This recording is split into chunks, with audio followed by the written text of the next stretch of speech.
परमेश्वर के नाम की महिमा हो। प्रभु ने हमें एक और अवसर दिया कि हम परमेश्वर के वचन में से सीखने के लिए, अध्ययन करने के लिए मिल सके। आज भाई जस्टिन भी हमारे साथ हैं, उनका भी हम स्वागत करते हैं। प्रभु ने सहायता करी कि वो अपने पढ़ाई को पूरा कर सकें और अभी नौकरी की तलाश में है।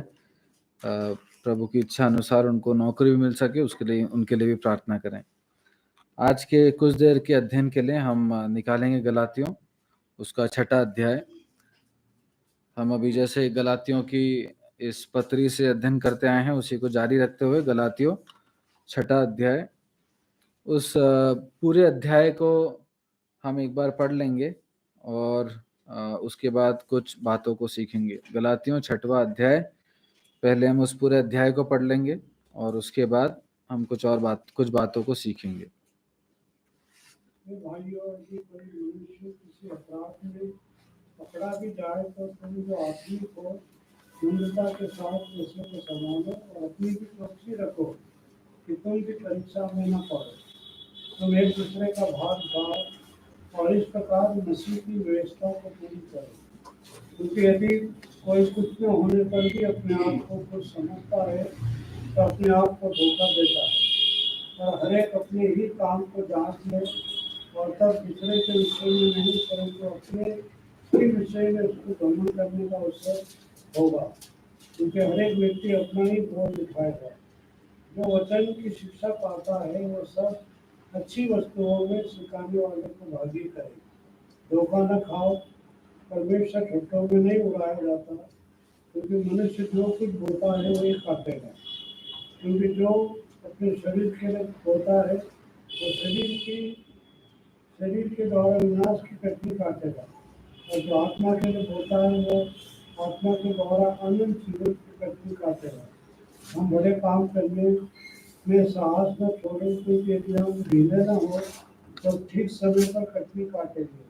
इसलिए जहाँ तक अवसर मिले हम सबके साथ भलाई करें, विशेष करके विश्वासी भाइयों के साथ।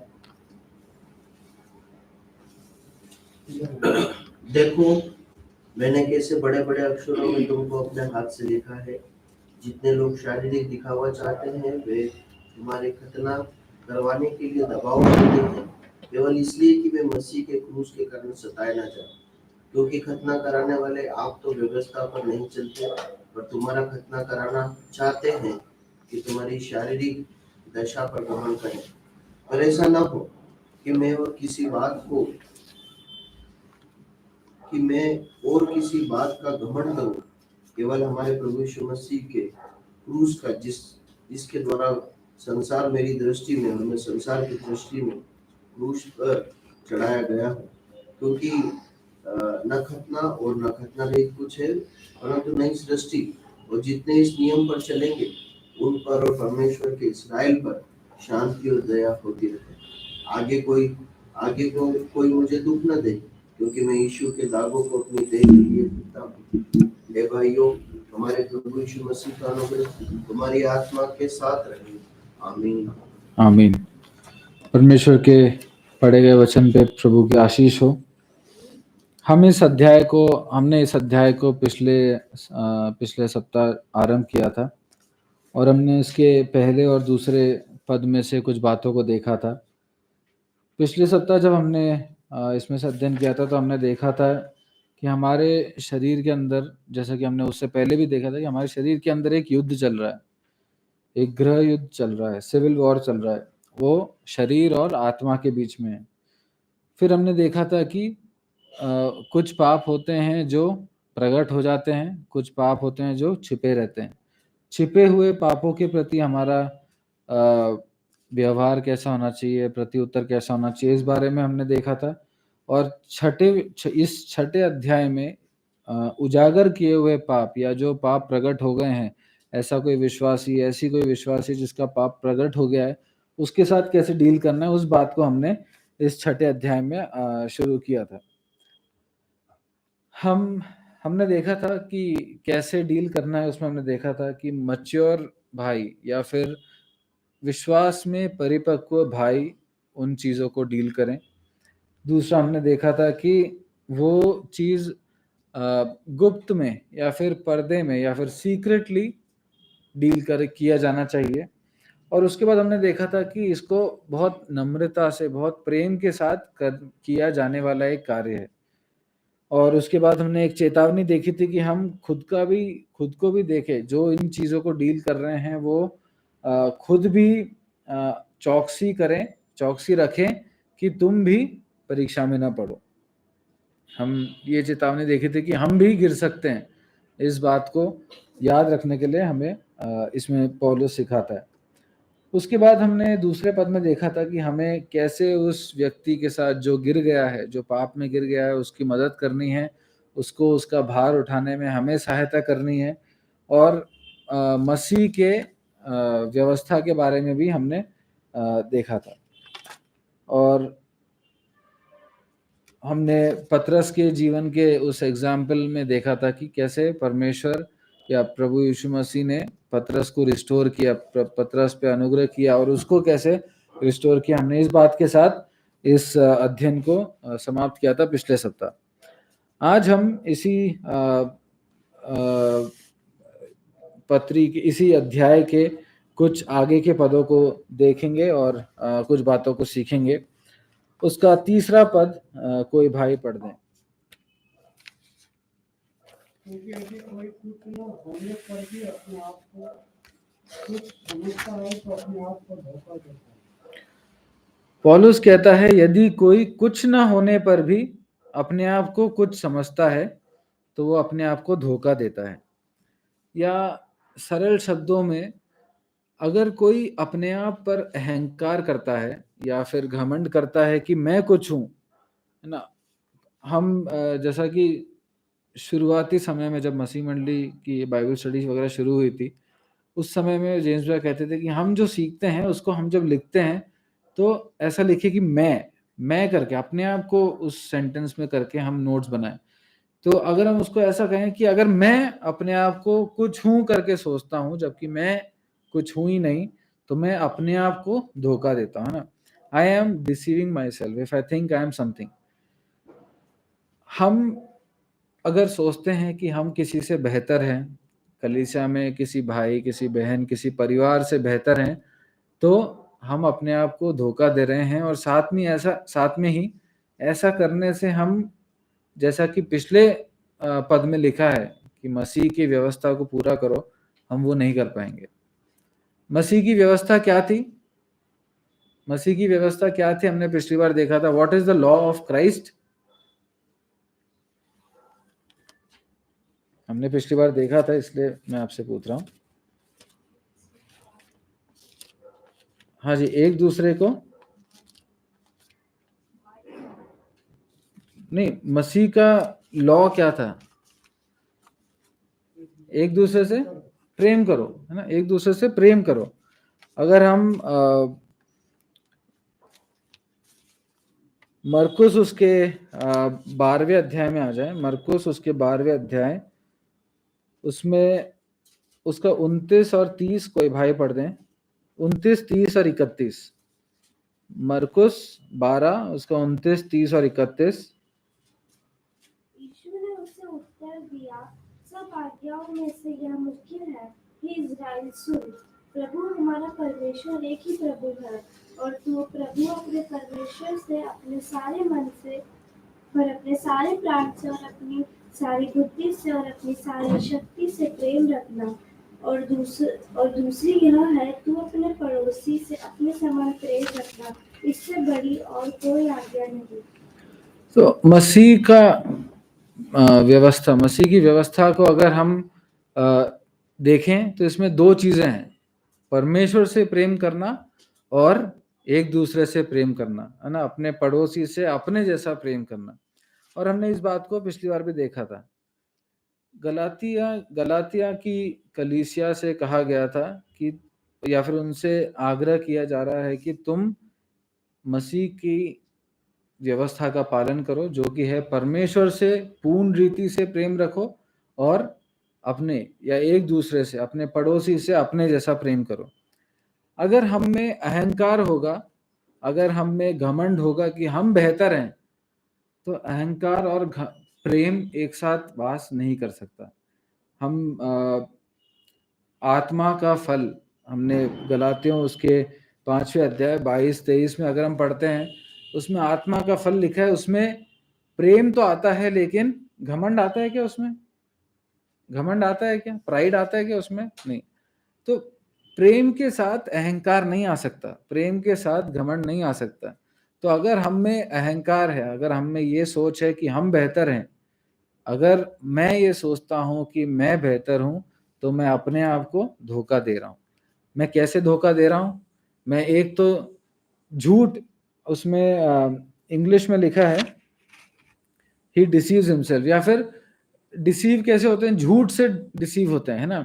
हम अपने आप से झूठ कह रहे हैं। हम एक तो ये झूठ कह रहे हैं कि हम बेहतर हैं, लेकिन हम उससे प्रेम करते हैं। ऐसा नहीं हो सकता, है ना? हम खुद कहें कि मैं अच्छा हूं, मगर उसमें ये कमी है, तो हम उस व्यक्ति से प्रेम नहीं कर सकते। ये झूठ, ये एक तरीके से हमारा धोखा होगा। दूसरा, अगर हम प्रेम नहीं कर सकते, तो हम एक और कार्य नहीं कर सकते जो दूसरे पद में लिखा है। क्या लिखा है दूसरे पद में? एक और कार्य, तुम एक दूसरे का भार उठाओ।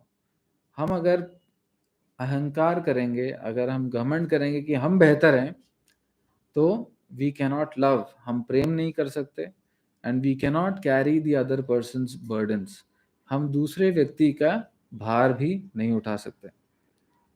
अगर हम दूसरे व्यक्ति का भार नहीं उठा सकते, अगर हम दूसरे व्यक्ति से प्यार नहीं कर सकते, तो हम पहले पद में क्या लिखा है? हम उन कार्यों को भी नहीं कर पाएंगे, है ना?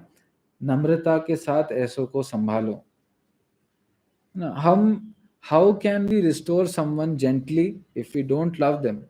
अगर हम किसी भाई किसी बहन से प्रेम नहीं कर सकते, अगर हम ये सोचते हैं कि हम उनसे बेहतर हैं, तो हम उनका भार नहीं उठा सकते। अगर भार नहीं उठाएंगे, तो उनको कैसे रिस्टोर करेंगे? हमने देखा था कि हम उनकी मदद कर रहे हैं। अब एक परिपक्व विश्वासी को ये कार्य सौंपा गया है, और एक परिपक्व विश्वासी के ये कार्य करने के लिए ज़रूरी है कि वो प्रेम करें, वो नम्रता के साथ डील करें, वो सीक्रेसी रखें। अगर हम अहंकार करेंगे, तो हम सीक्रेसी भी नहीं रख पाएंगे। हम उस चीज़ को दूसरों के सामने एक्सपोज करेंगे, शायद गॉसिप का एक विषय बनेगा, शायद मजाक का एक विषय बनेगा कि अरे वो तो, उसने तो ये कर रहा है। प्रभु सहायता करें। हम तीसरा जो पद है, वो हमें सिर्फ ये नहीं बता रहा कि हम अपने साथ धोखा कैसे कर रहे हैं, वो ये दिखा रहा है कि हम ऐसा सोच के कि हम बेहतर हैं, हम दूसरों के साथ भी धोखा कर सकते हैं, ना? हम उस व्यक्ति को बिना प्रेम किए बगैर हम उसका भार नहीं उठा सकते, और उस व्यक्ति से बिना प्रेम किए बगैर हम उसको रिस्टोर नहीं कर सकते, उसके साथ नम्रता से पेश नहीं आ सकते, उसके उस समस्या को छुपा हुआ रख नहीं सकते, है ना? प्रभु सहायता करें कि हम प्रेम करें, हम भार उठाएं, हम दूसरे को नीचा होकर या हमसे कम होकर ना देखें, ना? इस विषय में याकूब भी बात करता है, नीचा होने के विषय में, नीचा होकर देखने के विषय में। याकूब उसका जेम्स चैप्टर 2 और उसका पहला पद पढ़ लीजिए कोई भी भाई। हे भाइयों, हमारे महिमा युक्त प्रभु यीशु मसीह पर तुम्हारा विश्वास पक्षपात के साथ रखो। यहाँ पे पक्षपात अमीर गरीब पढ़े अनपढ़ इन सब के बारे में है, लेकिन इसमें पाप के बारे में नहीं लिखा गया। लेकिन अगर हम प्रेम नहीं कर सकते, तो अगर हम अहंकार रखेंगे, तो जिसको हम नीचा होके देख रहे हैं उसके साथ कलीसिया में पक्षपात होगा ना। प्रेम एक बहुत ही इम्पोर्टेंट इंग्रेडिएंट है। जैसे कोई भी भोजन का सब भूल जाएं, लेकिन नमक डालना जरूरी है ना। प्रेम एक बहुत बड़ा एक भाग है कलीसियाई जीवन का, कलीसियाई संगति का ना। प्रेम के बगैर हम एक दूसरे का भार नहीं उठा सकते, एक दूसरे को के साथ नम्रता से पेश नहीं आ सकते, और हम अपने आप को और दूसरों को धोखा दे रहे होंगे। प्रभु सहायता करें कि हम मसीह की व्यवस्था का ये बहुत ज़रूरी भाग को हम पूरा कर सकें। उसके बाद चौथे पद में लिखा है, कोई भाई उसको पढ़ लें, चौथा पद। तो क्या तुमने पर हर एक, गलातियों हाँ गलातियों 6:4, पर हर एक अपने ही काम को जांच ले और तब दूसरे के विषय में नहीं परंतु अपने ही विषय में उसको घमंड करने का अवसर हुआ।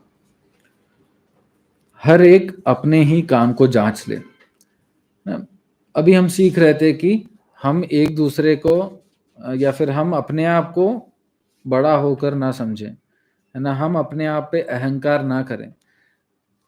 हमारी शरीर का एक बहुत नेचुरल पार्ट है कि हम अपने आप को बड़ा होकर देखें, तो हम इससे कैसे लड़ेंगे? हमें पौलुस ने ये तो बोल दिया कि अहंकार मत करो, लेकिन क्या करना है ये भी बताया है ना, कैसे अहंकार नहीं करें। क्या लिखा है इस भाग में, कैसे हम अपने आप पर अहंकार करने से रुक सकते हैं? क्या लिखा है इस पद में, चौथे पद में? पर हर एक अपने ही काम को जांच अपने काम को जांच लें, है ना। हम अपने, मैं क्या कर रहा हूं अपने जीवन में, उसके बारे में सोचने के लिए बुलाए गए हैं। एक परिपक्व विश्वासी जिसको ये जिम्मेदारी दी जा रही है कि तुम दूसरों से प्रेम करो, दूसरों से नम्रता से पेश आओ, दूसरों को रिस्टोर करने वाले बनो, उससे ये उम्मीद की जाती है कि वो अपना भी सेल्फ एग्जामिनेशन करे, है ना, या फिर आत्म परीक्षण। अब खुद को जांचना कि मैं क्या कर रहा हूं, मेरे जीवन में क्या चल रहा है ना। हम खुद को कैसे जांचेंगे? जैसा कि हमने अभी थोड़ी देर पहले और उससे पहले भी हमने सीखा था कि हमारे अंदर दो प्रकार के स्वभाव हैं। एक स्वभाव शरीर का स्वभाव है जो हमें शरीर के कामों की ओर खींचता है, दुनिया की ओर अट्रैक्ट करता है और संसार की बातों में रुचि रखने के लिए बहुत कोशिश करता है। तो एक है शरीर का स्वभाव और दूसरा है आत्मा का स्वभाव, है ना। हमने क्या देखा था कि शरीर का स्वभाव और आत्मा का स्वभाव जो परमेश्वर के कार्यों में रुचि लाने की हमें एक आग्रह लाता है। आत्मा का स्वभाव जो सही मार्ग पर चलने के लिए एक आग्रह लाता है। आत्मा का स्वभाव जो प्रभु यीशु मसीह की व्यवस्था को पूरा करना, अर्थात परमेश्वर से प्रेम करना, एक दूसरे से प्रेम करने की उस बात को अपने जीवन में लागू करने के लिए आग्रह लाता है। ये दोनों स्वभाव आपस में क्या कर रहे हैं? लड़ रहे हैं। ये दोनों स्वभाव कोशिश कर रहे हैं कि मैं जीतूं, है ना, मैं जीतूं। और जब ये दोनों स्वभाव हमारे एक तरफ ये अंदर दोनों स्वभाव लड़ रहे हैं और ये दोनों हमें दो चॉइसेस सामने रखते हैं ना, हम कैसे एग्जामिन करेंगे कि हम क्या कर रहे हैं?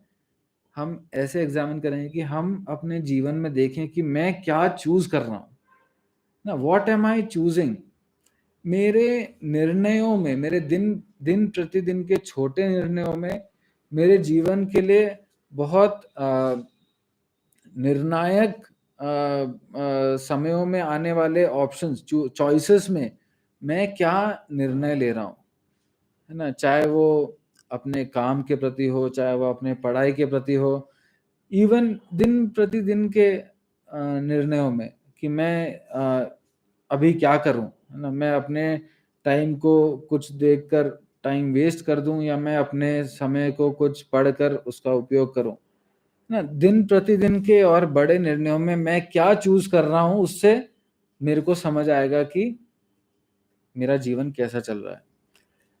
ये सेल्फ एग्जामिनेशन मैं आपके लिए और आप मेरे लिए नहीं कर सकते, क्योंकि कई चॉइसेस मन के अंदर बनते हैं, है ना। कई निर्णय मन के अंदर लिए जाते हैं, उसको एक्शन में आने में शायद समय लगता है, मगर जो कई निर्णय मन के अंदर रहते हैं, हमारे शायद मेरे तक सीमित रहते हैं, शायद मेरे परिवार तक सीमित रहते हैं, शायद मेरे कुछ क्लोज ग्रुप के साथ सीमित रहते हैं, तो वो बाहर आने में समय लगता है। तो इसलिए मैं डिसाइड नहीं कर सकता कि आप आपका कैसा जीवन है, मेरा कैसा जीवन है, आप नहीं डिसाइड कर सकते। इसीलिए मेरे को सेल्फ एग्जामिन करने की जरूरत है, मेरे को खुद को जांचने की जरूरत है, मेरे को आत्म परीक्षण करने की जरूरत है कि मैं क्या निर्णय ले रहा हूं जीवन में, और उन निर्णयों से समझ आएगा कि मेरा जीवन आत्मा के चलाए चले चल रहा है या शरीर के अनुसार चल रहा है। पौलुस कहता है तीसरे पद में, अपने आप को कुछ होकर मत समझो, है ना, अहंकार मत करो। और चौथे पद में बोलता है कि कैसे, अपने आप को खुद को जांच कर इस कार्य को करो, है ना। अगर लड़ना है अपने आप को घमंडी होकर देखने से बचने के लिए, तो जरूरी है कि हम अपने आप को जांचें, अपने आप को परखें। उसके बाद पौलुस कहता है, चौथे पद में वापस आएंगे, पर हर एक अपने ही काम को जांच ले, और तब दूसरे के विषय में नहीं परंतु अपने ही विषय में उसको घमंड करने का अवसर होगा।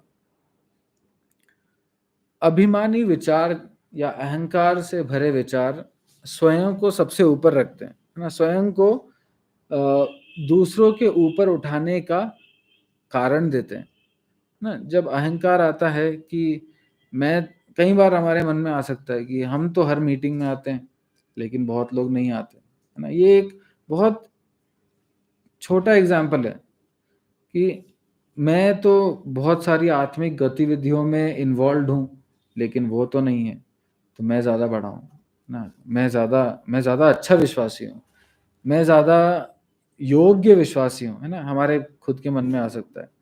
लेकिन सभाओं से घर जाने के बाद हम अगर अपने आप के जीवन को जांचें तो क्या सच में ऐसा है?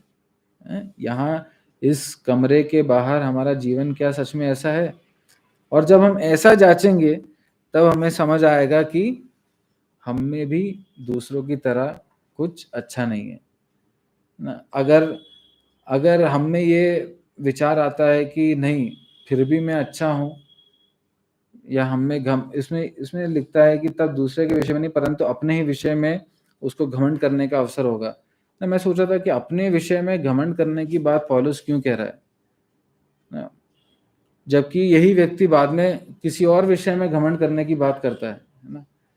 मैं ये सोच रहा था तो तब समझ आया कि शायद पौलुस ये दिखा रहा है कि तुम एक बार जांच करके तो देखो, एक बार सच में अपने आप को जांच के तो देखो, तो शायद तुम्हें दिखेगा कि घमंड किस चीज पे होना है ना। पौलुस शायद एक चैलेंज दे रहा है हमें कि तुम जो अपने आप को कुछ समझते हो, तुम एक बार अपने आप को सच में जांच के तो देखो कि तुम सच में घमंड कर सकते हो क्या ना।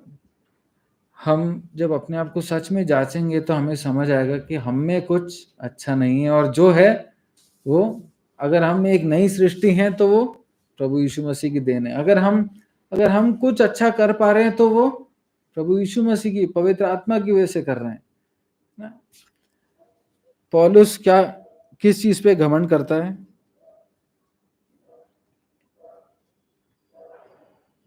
पौलुस किस चीज पे घमंड करता है पता है आपको? हमने इसी भाग में पढ़ा था, इस अध्याय को जब हमने पढ़ा तो उसी में लिखा हुआ था। 14वां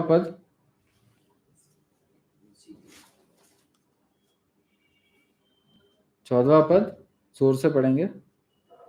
ऐसा ना हो कि मैं और किसी बात का घमंड करूं, केवल हमारे ऐसा ना हो कि मैं और किसी बात का घमंड करूं, तो सब चीजें साइड हो गई है ना। किस चीज पे करूंगा? केवल हमारे प्रभु यीशु मसीह के क्रूस का, जिसके द्वारा संसार मेरी दृष्टि में और मैं संसार की दृष्टि में क्रूस को चढ़ाया। केवल हमारे प्रभु यीशु मसीह के क्रूस का। 17वें पद में लिखा है कि यीशु के दागों को अपनी देह में लिए फिरता हूं लेकिन मैं उसका घमंड करता हूं नहीं लिखा है। तो क्या केवल एक चीज पे पौलुस को घमंड है ना। अगर मैं पौलुस का जीवन जांचूं तो मैं बोलूंगा पौलुस इतना अच्छे से लिखता है ना, पौलुस इतना मेहनती एक प्रेरित है जो इतनी यात्राएं कर रहा है ना। पौलुस ऑलरेडी इतना पढ़ा लिखा था, पुराने नियम व्यवस्था उसने एकदम बहुत अच्छे से सीखी हुई थी, उसका गुरु इतना महान था, है ना। इन्हीं बातों को पौलुस दूसरी, जो मैं अभी कह रहा हूँ, दूसरी बातों में, दूसरी भागों में उसने बताया है कि उसके पास बहुत सारे कारण हैं घमंडी होने के, लेकिन पौलुस क्या कहता है, मैं ऐसा ना हो कि मैं अन्य किसी बात पे या और किसी बात पे घमंड करूं, केवल हमारे प्रभु यीशु मसीह के क्रूस का, है ना। जब पौलुस कह रहा है कि तुम अपने आप को जांचो तो तुम अपने आप पे घमंड कर पाओगे, तो वो हमसे कहना चाहता है कि तुम अगर अपने आप को सच में जांचोगे तो समझ आएगा कि हमारे पास घमंड करने के लिए कुछ नहीं है, क्योंकि हमारा ये जीवन, हमारे अगर कुछ अच्छे काम है तो वो हमारी वजह से नहीं हो रहा है, मेरे शरीर की वजह से नहीं हो रहा है, परंतु पवित्र आत्मा के द्वारा प्रभु यीशु मसीह ने जो कार्य हमारे जीवन में किया है उसके द्वारा वो कार्य हो रहा है। तो हमारा घमंड फिर प्रभु यीशु मसीह पर ही होगा, है ना, उनके क्रूस पर ही होगा। प्रभु सहायता करें कि हम घमंड करे बगैर, ना, नम्रता दीनता के साथ, है ना, प्रभु पर घमंड करते हुए, है ना, प्रभु के क्रूस पर घमंड करते हुए एक दूसरे से प्रेम करने में आगे बढ़ सके। हम इसी भाग में अगर हम जब अहंकार करते हैं तो एक हम अपने हर क्षेत्र में, है ना, मैं स्कूल में पढ़ता हूँ, मैं कॉलेज में पढ़ता हूँ, मैं काम में करता हूँ, हर क्षेत्र में सिखाया जाता है कि एक दूसरे से compete करो, ना, you have to be better than the other, survival of the fittest, ना, ये नेचर का रूल है, सर्वाइवल ऑफ द फिटेस्ट, ना, सबसे बेहतर जो हैं, सबसे बेहतरीन जो हैं, सबसे उत्तम जो हैं वो सबसे आगे बढ़ेंगे, है ना। हर क्षेत्र में हमारे टेक्स्ट बुक्स में ये सिखाया गया है कि सबसे बेहतर सबसे आगे बढ़ेगा, है ना। हमें ये सिखाया गया है और हमें कहीं ना कहीं ये हमारे छोटी उम्र में ही ये आ जाता है कि हमें हराना है ना। रेस, हम कॉम्पिटिशन्स होते हैं, है ना, दुनिया भर में होते हैं। क्यों होते हैं? चुनाव होते हैं कि हम किसी को हरा रहे हैं, रोज हम किसी को हराने की कोशिश में हैं। लेकिन परमेश्वर की कलीसिया में, है ना, प्रभु यीशु मसीह के साथ जब से हमारा जीवन शुरू हुआ है तो हम देखते हैं कि कहीं भी हमें पाप को हराना है, लेकिन हमें आपस में एक कंपटीशन करने के लिए या हमें एक दूसरे के साथ एक आगे बेहतर कौन है इस बात को दिखाने के लिए नहीं कहा गया। हमें कलीसियाई जीवन में क्या कहा गया कि एक दूसरे के बर्डन्स उठाओ ना। कोई अगर तुम्हारे पीछे रह गया है तो उसका बोझ भी तुम उठा के तुम उसको साथ लेके चलो, है ना। याकूब कहता है कि पक्षपात मत करो। क्यों? क्योंकि तुम उससे बेहतर नहीं हो, तुम सब प्रभु के बच्चे हो, प्रभु की संतान हो, परमेश्वर की संतान हो, तुम साथ में चलो, साथ में रहो ना। कलीसियाई जीवन इकलौता ऐसा जीवन है, इकलौता ऐसा क्षेत्र है हमारे जीवन में जहाँ पे कंपटीशन मत करो करके आता है ना।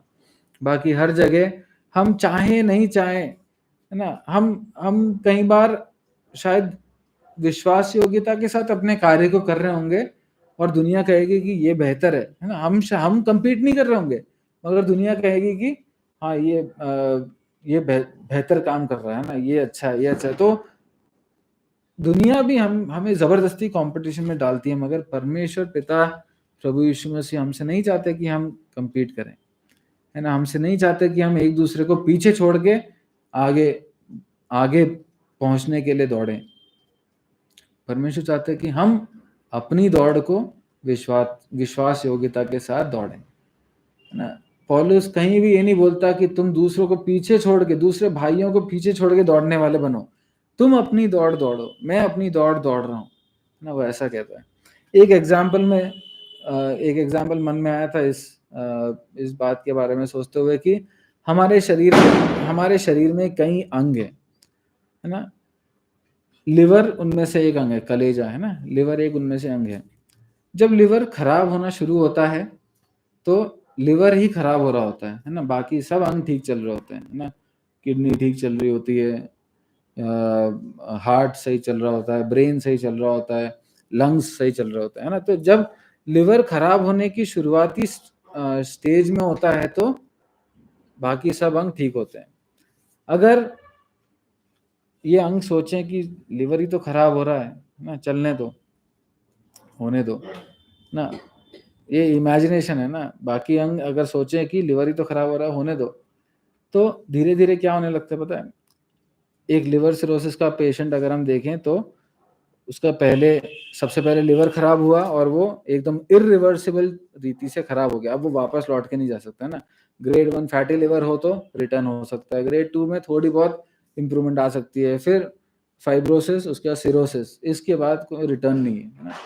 अगर हम इसको हर स्टेज में से होकर गुजरने देंगे तो सबसे पहले लिवर खराब हुआ, उसके साथ धीरे धीरे किडनी पर असर आने लगेगा, है ना। अपना बीपी कम होने लगेगा, पेशाब कम होने लगेगी, शरीर में क्रिएटिनिन की मात्रा बढ़ने लगेगी।